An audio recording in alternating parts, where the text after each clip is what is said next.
can't get over this, bruh. I can't go across your head with a wine bottle, break the glass and leave a shard in there, bruh.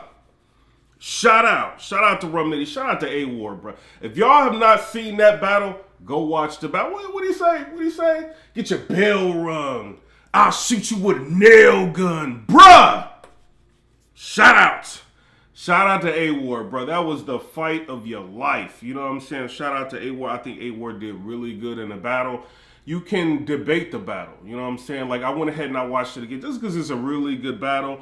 My recap still stands. You know what I'm saying? So if y'all can go watch the recap, I do want to say this.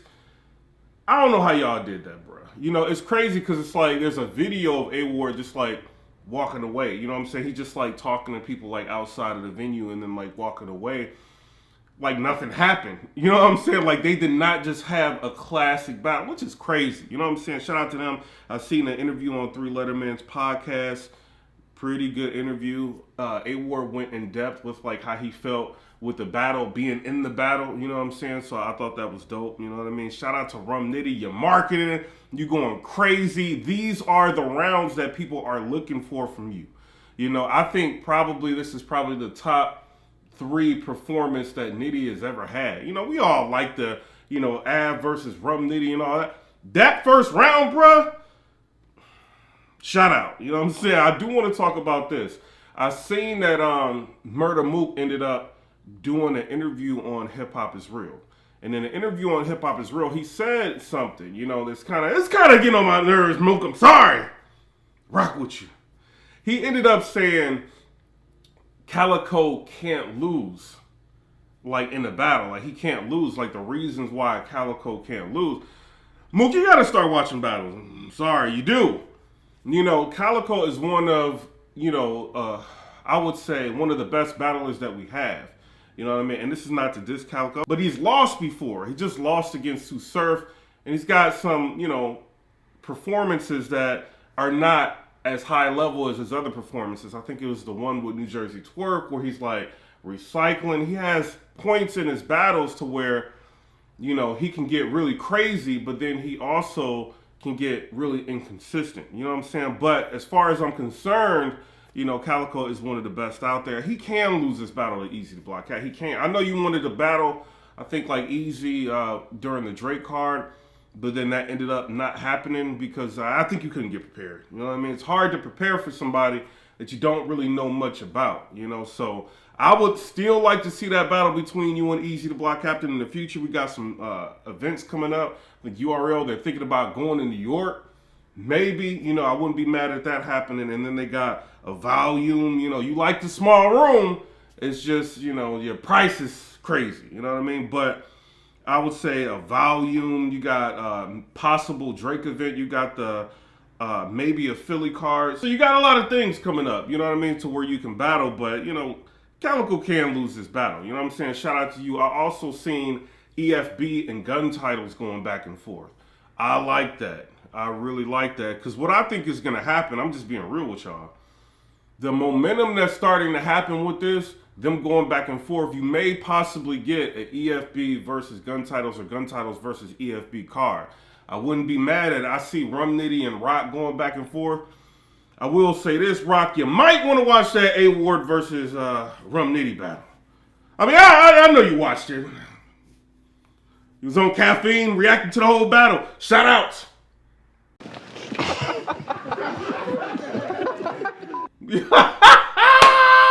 I mean, I can't really get mad. You know what I'm saying? They ain't giving me battles for free. You know what I'm saying? Shout out to the Riots.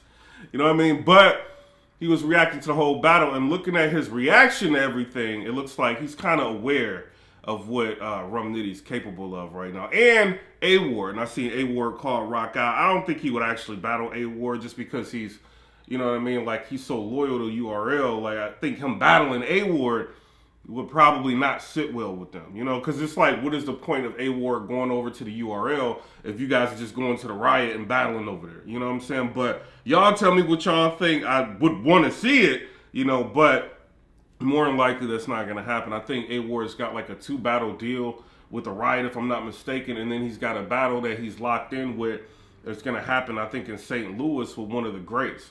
You know, so we'll see what happens with that. But I don't know. A rematch between Rum Nitty and Tay-Rock, bruh. This Rum Nitty right now, and then this Tay-Rock we just seen versus T-Top, him going crazy with Vixen, him with Daddy. I mean, he lost the battle to Daddy Myers, but he went crazy in that battle. You know what I'm saying? So these high-level performers battling right now with Nitty's writing ability, man, come on, bro. Come on, bro. You know Tay-Rock ain't ducking no smoke. You know what I'm saying? And Rum Nitty, the marketing, I'm rocking with it. Performance, I'm rocking with it. And the writing, I am rocking with it. You know what I'm saying? And across the battle rap community, it feels like you're bringing recaps back. You know what I'm saying? So shout out to you. I rock with it. Now, I do want to say this. I seen that Vixen said something. So she went on Hip Hop Is Real, and she was interviewed by a certified shooter. Shout out to certified shooter. Y'all remember back in the day, like URL wasn't paying certified shooter, was all going crazy. You know what I'm saying? Like, y'all need to pay him. You know, but he's like in collaboration with Hip Hop Is Real. So he shot a very dope video of him interviewing Vixen, and she said something in the interview, and she was like, well, you know, I want to close out the year with K-Shine, and I want to close out the year with Danny Myers. I ended up taking what she said, and I put a post up on Twitter, and, you know, people were starting to react to it, and Danny Myers reacted to it, and he's basically like, suit up or shut up. You know what I'm saying? I want to say this. I don't know if she's going to be on Summer Madness. I wouldn't be mad at her being on Summer Madness. I don't think she's going to be on Summer Madness, but I wouldn't be mad at that. But when you got like somebody like Vixen, my personal opinion, I feel like she's top level, you know, energy wise, you know what I mean? And female battler. I think she is the most electrifying female battler that we have out. You know, that's just my opinion. When you see her versus Tay-Rock or her versus DNA or her, what she did with Casey J. Oh, you mother. Like what she was doing, she was wilding. You know what I'm saying? That energy matched with Danny Myers. Come on, bro. In the building, that would be crazy. You know, so I wouldn't mind seeing that. And when you look at Danny Myers, I think right now he's got a couple battles he could look at for the end of the year. He's got maybe possibly a battle with Vixen, and then he's got a situation where he can battle Sue Surf. You know what I'm saying? And Surf is still calling him out. He's still talking about him in the spaces. Oh, I want Danny in the volume. Come on, bro.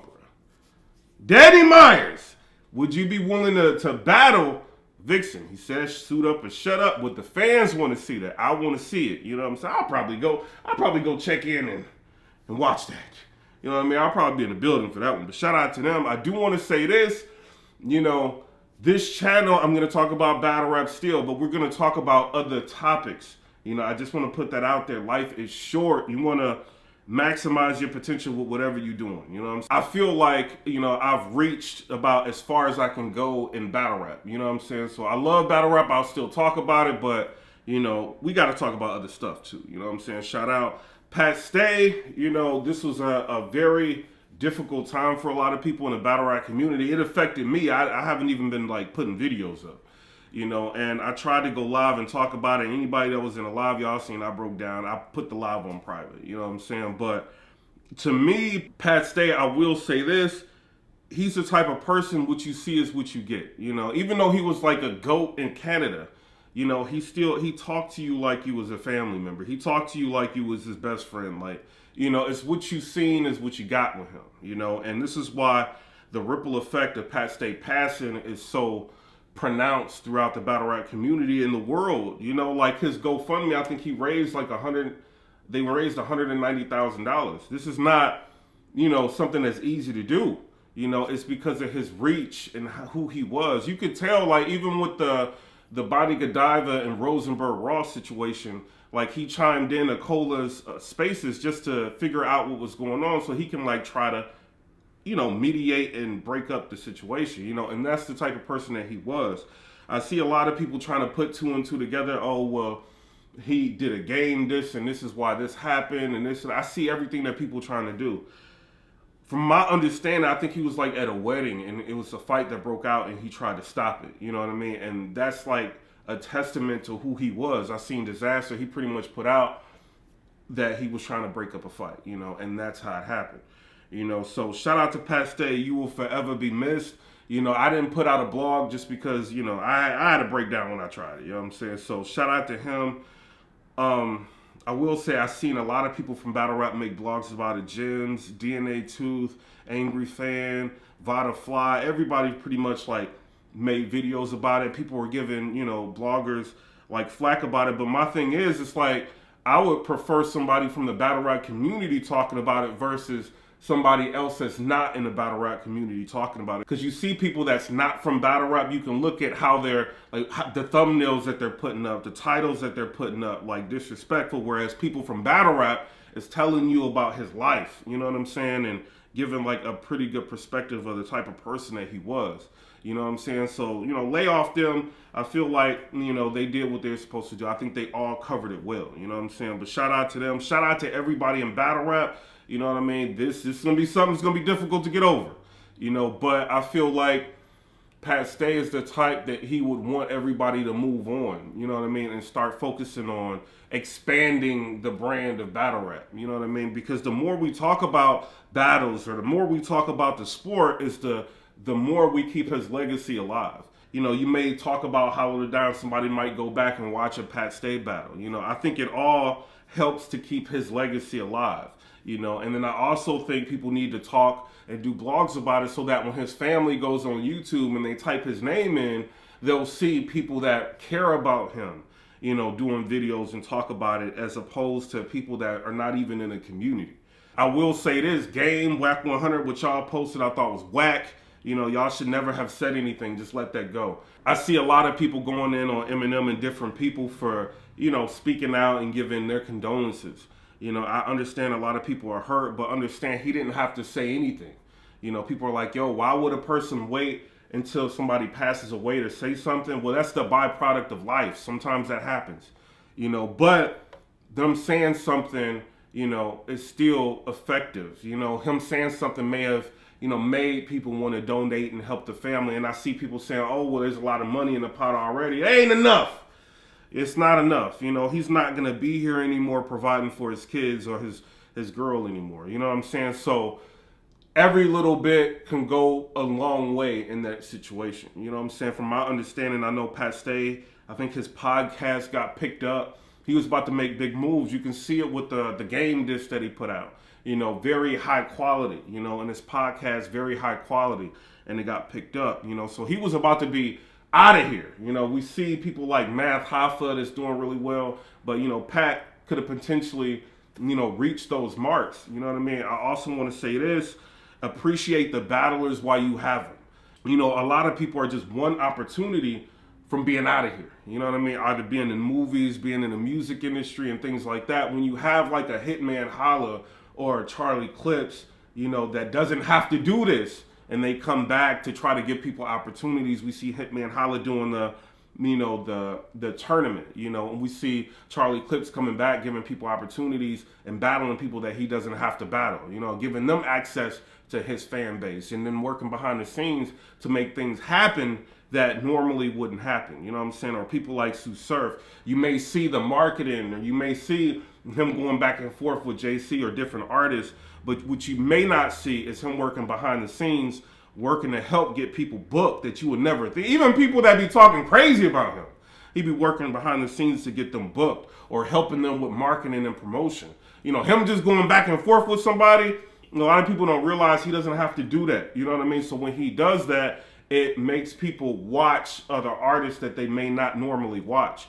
You know, and just me dealing with him, you know, seeing how he moves like behind the scenes, like he's a person that want to make sure everybody's straight, you know what I mean, before he's straight. You know, even though it doesn't look like that in the media, that's how he is like in person. You know, so shout out to Sue Surf, shout out to all these people, you know, that we have. A lot of good people in battle rap, but I will say with Pat Stay, there's nothing that anybody can really say about him wrong. You know what I mean? Like nothing, you know, and that's what is the craziest part about it, because it's like, you know, somebody to lose their life to a situation like that, you wouldn't expect that to be him. You know what I'm saying? But I would say everybody, if you can, keep his name alive. Mention them whenever you can, you know what I mean? Because he did dedicate his life to the sport. But I'm out. Comment, rate, subscribe. Let me know what y'all think about that. Peace.